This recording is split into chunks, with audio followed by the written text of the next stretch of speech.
de hablar de Neochamaelea porque la verdad es que no somos ni jóvenes ni doctorandos, solo somos un grupo de postdoc que estamos muy interesados en el estudio de los sistemas reproductivos de la flora canaria.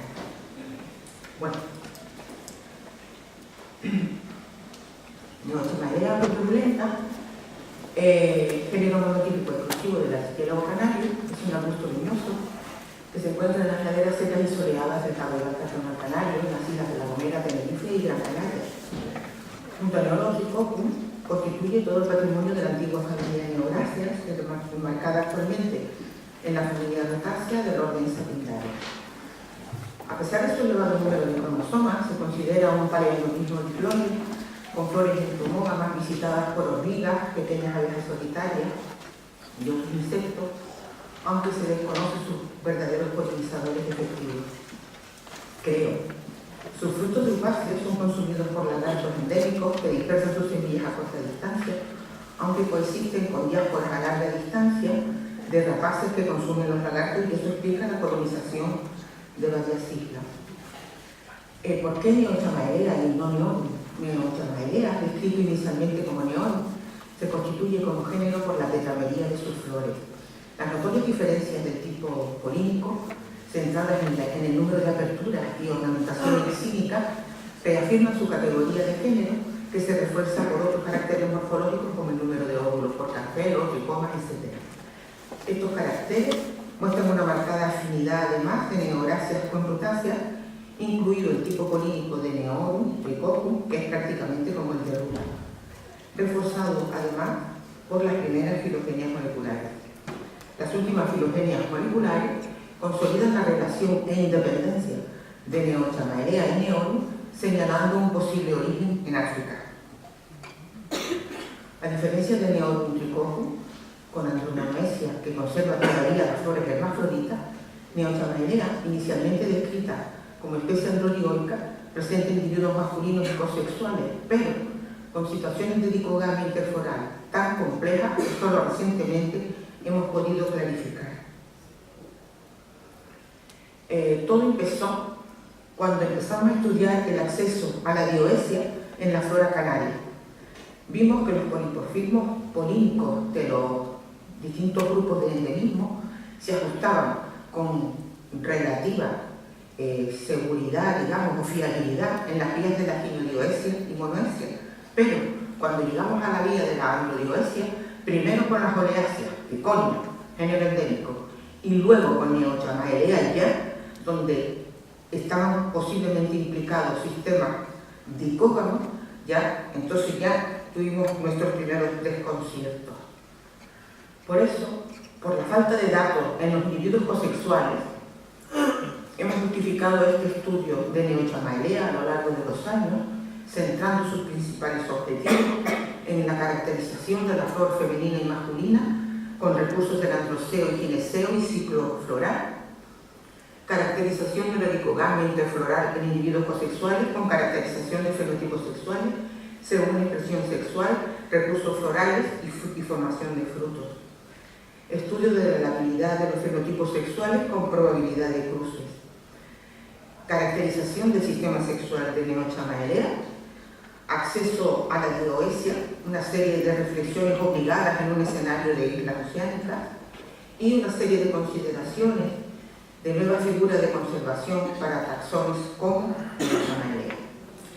El logro de estos objetivos ha supuesto seguimientos de los periodos de floración desde los años 2000, pero más intensamente desde el año 2009 con individuos ya marcados en 4 poblaciones naturales de Gran Canaria y una cultivada en el Jardín Botánico, donde tenemos marcados, en las poblaciones naturales que estamos estudiando, más de 200 individuos marcados. Todos los años, con las primeras lluvias intensas del otoño, tiene lugar la primera floración, aunque a veces con las lluvias primaverales sucede una segunda, pero mucho menos intensa, donde hemos encontrado una correlación positiva entre la intensidad floral con niveles mínimos de pluviometría, aunque es especialmente importante la mayor frecuencia de las lluvias a lo largo del periodo de floración, que permite mayores niveles de expresión y la manifestación floral casi completa genéticamente fijada. Estos resultados se fundamentan en el seguimiento diario para el desarrollo y ciclo de la flor masculina y femenina, en un seguimiento periódico cada 3 o 8 días desde el inicio de la floración para caracterizar la dicogamia y los fenotipos sexuales. Todo esto acompañado de estudios biométricos del androceo y gineceo en los distintos fenotipos. En cada población expresamos cada individuo las fases florales masculina y femenina que se representan en diagramas fenológicos. Tanto la flor masculina como femenina tienen una duración de unos 4 o 5 días, al cabo de los cuales la flor masculina cae, pero perduran sus pedúnculos por un tiempo que son muy interesantes, marcador de fase masculina. La flor femenina pierde sus pétalos y tiene a los ovarios como marcadores, unos abortan y otros siguen su crecimiento. Las diferencias de la flor masculina y femenina son observables a simple vista, pero hemos detectado además que sus anteras poseen muchos más pólenes que la flor femenina y de mayor talla, con abundantes polimorfismos polínicos intraflorales. Esta flor masculina no tiene desarrollado el gineceo. La flor femenina presenta pétalos más largos y anchos, anteras indehiscentes, nunca abren, y un gineceo muy desarrollado, con un ovario siempre con un óvulo por carpelo y estigmas representados por ramas estigmáticas de longitud variable. El primer fenotipo, de los 5 fenotipos sexuales detectados, el primero de ellos lo vamos a seguir llamando monoico porque se resiste a tener dicogamia. Posee flores masculinas y femeninas casi sincrónicas, aunque puede comenzar y finalizar tímidamente con flores masculinas y a veces incluso con algunas femeninas. Poseen la función masculina y femenina muy bien desarrollada y tienen una gran producción de frutos. El segundo fenotipo detectable se refiere a los individuos duodicógamos, cuyas flores se alternan entre fases sexuales, la masculina, femenina y masculina o más, que pueden ser sincrónicas y solaparse en mayor o menor medida en todas las poblaciones. Sus funciones masculina y femenina también se encuentran bien desarrolladas. Presentan una flor masculina con pólenes fértiles y grandes y una flor femenina con los gineceos bien desarrollados, pero siempre menores significativamente que el fenotipo prototípico, como veremos seguidamente. El 32% de los individuos duodicógamos detectados presentan la habilidad sexual según variaciones de la fase masculina. Cuando falla la primera fase masculina, el individuo se convierte en protogénico, y cuando falla la segunda fase masculina, se convertirá en protántrico. Este tipo de individuos califica a Neochamaelea como especie parcialmente duodicógama. El tercer tipo lo destinamos a los individuos protogénicos que comienzan su ciclo con flores femeninas y después con flores masculinas, que pueden o no coincidir, pero en este fenotipo coinciden con menor frecuencia. Son constantes siempre, no presentan labilidad, y también se les ha observado una mayor exigencia ecológica en situaciones más áridas. Perecen o sencillamente no florecen. Su flor masculina presenta pólenes pequeños, donde abundan los granos estériles y tetradas no funcionales. Por contra, presentan una flor femenina con un ovario bien desarrollado y ramas estigmáticas significativamente mayores al resto de los fenotipos. Producen una gran cantidad de frutos. Estos atributos inducen a pensar en una posible especialización sexual hacia la función femenina de este fenotipo. Y la coexistencia de este fenotipo con el protántrico que veremos a continuación califica a Neochamaelea como parcialmente heterodicógama. El fenotipo protántrico comienza el ciclo con flores masculinas y le sigue con una fase de flores femeninas. La flor masculina presenta anteras y pólenes grandes, significativamente mayores al resto de los fenotipos, y salvo el masculino, perdón, y una flor femenina cuyos estigmas son significativamente más cortos que el resto de los fenotipos. Puede presentar la habilidad sexual en un 18% de los individuos, cuando falla la fase femenina, que actuaría, en ese caso, con individuos masculinos. El último fenotipo se refiere a individuos exclusivamente masculinos, que además de no producir fruto, su floración es mucho más intensa. Presenta flores con anteras y pólenes significativamente mayores, debido posiblemente a la gran cantidad de polimorfismos polínicos fértiles, muchas veces de gran talla, que presentan. Están presentes en todas las poblaciones, a excepción de una que solo tiene 7 individuos, pero no sabemos si es que está en depresión. Permanecen siempre constantes, posiblemente estén fijados genéticamente. La coexistencia de estos individuos con los monoicos y con las situaciones de monoesia en el resto de los fenotipos hace y califica a Neochamelea como especie androdioica.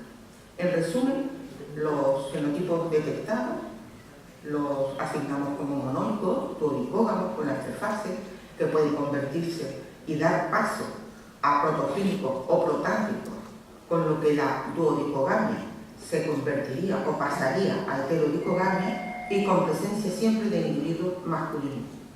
Observamos en los distintos años que con los años de pluviometría continuada disminuye la monoesia o el overlap de las fases masculinas y femeninas, y incluso los individuos que se resisten a tener dicogamia pasarían a convertirse a individuos duodicógamos.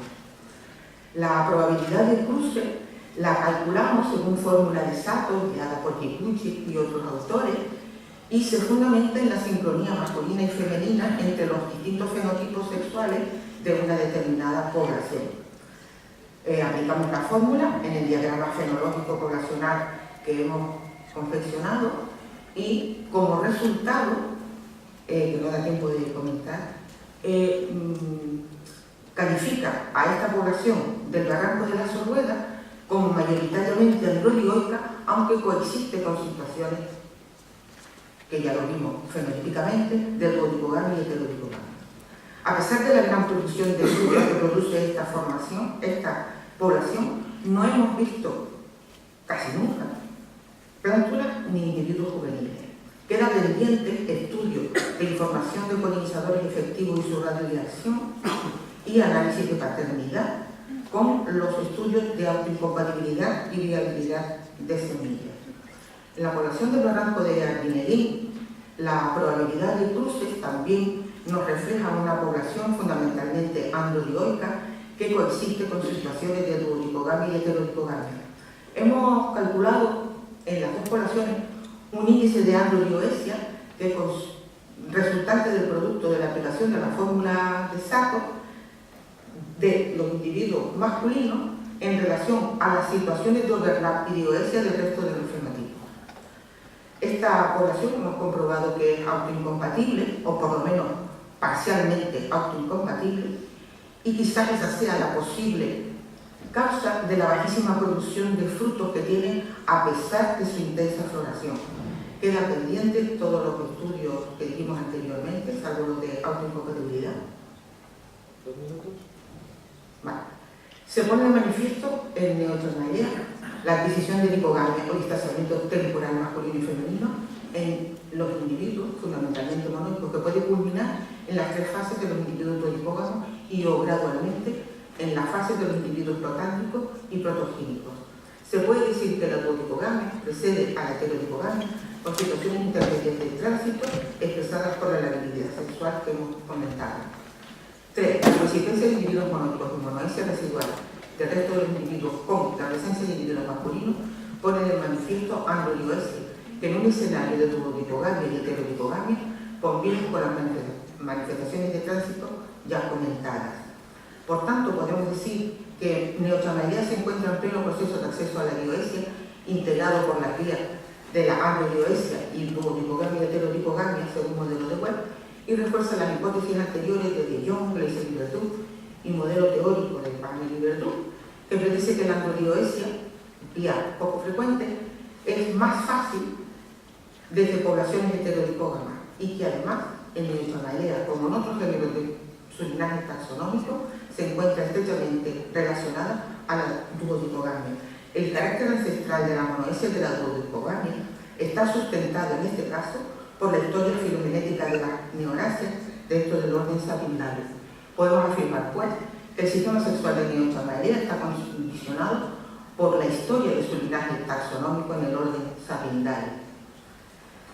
Esto último refuerza el fuerte valor predictivo del componente filogenético de la flor en los linajes vegetales, que en ecosistemas isleños como Canarias nos da pistas de los sistemas reproductivos directamente relacionados a los niveles de diversidad genética, señalando a la biología reproductiva como disciplina y complemento indispensable en la detección de procesos microevolutivos poblacionales, protagonistas indiscutibles en esta oceánica.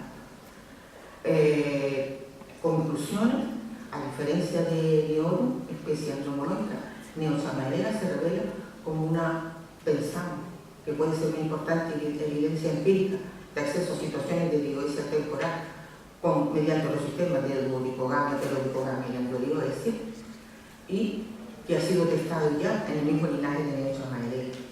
En este escenario de dioesia temporal, estos sistemas sexuales, conjuntamente unidos todos ellos y relacionados, constituyen una de las vías de acceso a la dioesia con indicios de especialización sexual del fenotipo protogénico y de especialización masculina en el fenotipo protántico. Ya como final, y aunque quizás este no sea el foro más adecuado, actualmente pues, tenemos que decir que especies como Neochamalea no pueden incluirse en las listas rojas de taxones amenazados debido al número y a la talla poblacional. Pero nosotros pensamos que se debe proponer como taxón de especial interés a incluir en el catálogo de especies canarias amenazadas, pues además de representar un sistema reproductivo complejo y poco común, se trata de un género endémico, taxonómica y biogeográficamente aislado, cuya familia tiene por todo patrimonio dos taxones y que constituye además es un endemismo emblemático con valor botánico y ecológico estructural del Tabaibal cartonal canario poco antropizado. Muchas gracias.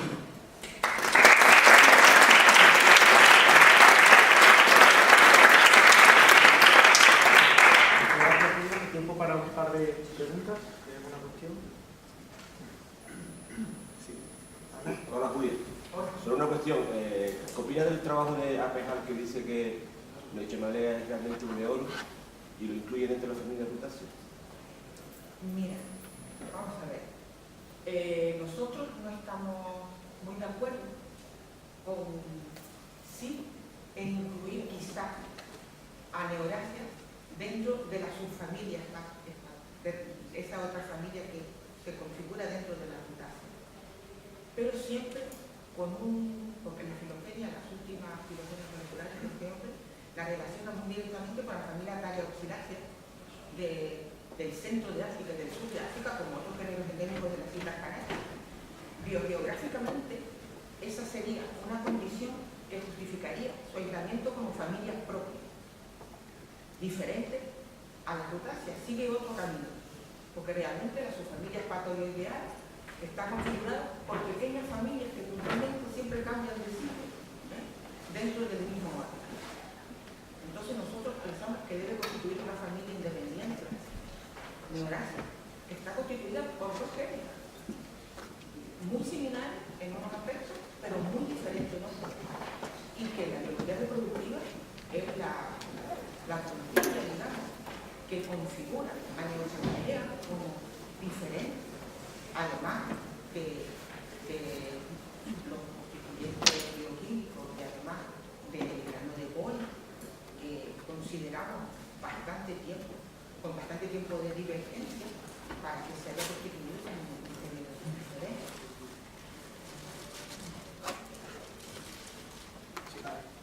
Tengo una pequeña curiosidad. Has dicho al principio que a pesar de ser un paleoendemismo, Neochamalea tiene muchos cromosomas. 36. Fue considerado individuo. Ya, pero ¿qué pasa? ¿Que hay un patrón de...? Eso lo digo según una publicación de Rigueiro, que encabeza Rigueiro, cuyo contenido de ADN la califica como especie dioica. hay muchos taxones que actualmente han sido dados como tetraploides y que en islas oceánicas está calificada Canarias, por lo visto están en un proceso de diploidización. Entonces, realmente nosotros no hemos comprobado eso con contenido de ADN, nos fiamos, por supuesto, de la publicación de Rileto y colaboradores que dice eso. Tampoco nos permite, porque hay muchísimos taxones canarios que están en proceso de diploidización y que presentan modelos de banda genética del endemismo diploide, no presentan la complejidad del endemismo tetraploide, pero como en las Canarias todo está cambiando.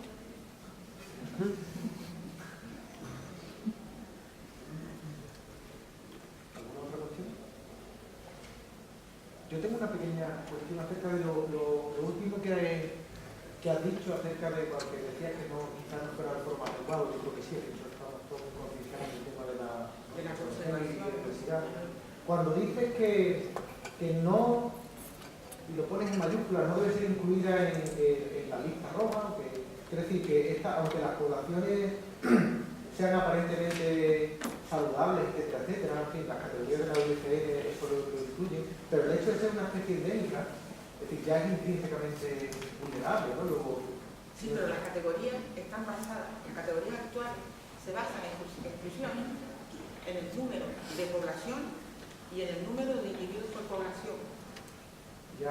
Entonces, no pueden, o sea, especies como el neotromalia no pueden estar incluidos porque son dos premisas muy importantes en la calificación de un endemismo en peligro crítico. Ya, hay que ver el nivel, pero ya te estás constriñendo a las categorías, bueno, sí, a la no. Claro, nosotros estamos y queremos iniciar un proceso en el que se contemplen otras características biológicas de las especies que hacen que entren en regresión y que quizás se encuentren en peligro de extinción, porque las especies que todavía tienen algo de distribución conservan su pool genético, pero las especies que están en la UPI en peligro crítico, donde quedan, que en Canarias hay muchísimas, 10 individuos por población, 3 individuos por población, estas especies ya, vamos, se conservan en una UPI, pero no tienen una dinámica evolutiva típica de un ecosistema de cambio.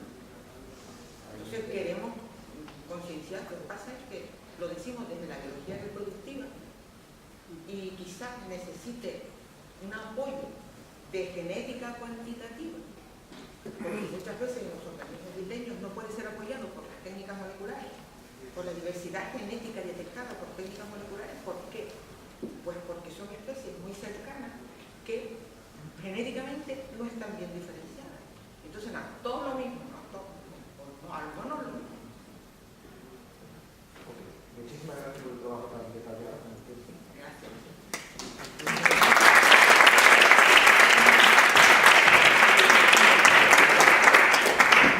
Bien, ahora tenemos a Francisnet Telles que nos va a hablar sobre el papel del olor y el color en la